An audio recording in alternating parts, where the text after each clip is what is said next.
下個新聞焦點我們來看，為咗紀念下個是被畫家長乃文50歲冥誕，台灣中立已經4年嘅美術館排列紀念長乃文40歲聯展。陳澤英表示，長乃文先生1991年用大條面嘅選擇對意大利米蘭藝術學院畢業，佢優化創作碩士。到咗喺關於時間係1993年開始3萬嘅推動台灣優化藝術當今，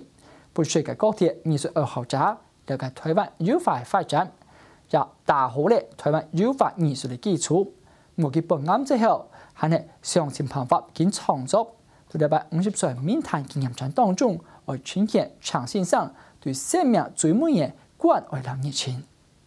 是對媽媽，然後對父親。詳細為來賓還有長乃文嘅學生來說明長乃文先生後期嘅風格，俾大家是透過說明來欣賞長先生多變嘅創作。它用色很豐富，然後筆觸的話，它筆觸很利落，那整張畫感覺起來就是非常有力量。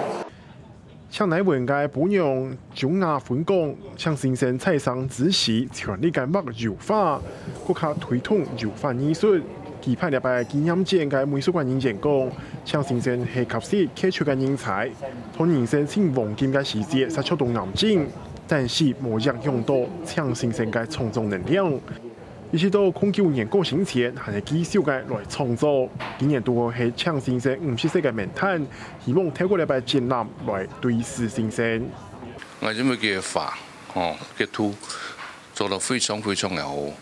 所以呢件上嚟嚟佢哋發展，來紀念佢。就是鄭老師以前很多學生，然後很多的會員都會想懷念他，所以我想說借這個機會，然後也感謝山西的老闆娘哈，然後給我們這個機會。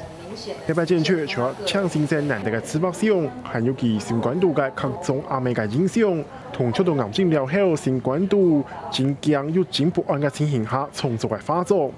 對佢哋其實我展出到新年嘅心思，我用其他創作來反映大家對台灣油畫界貢獻進度嘅先生。客家新聞羅安泰，陶建報道。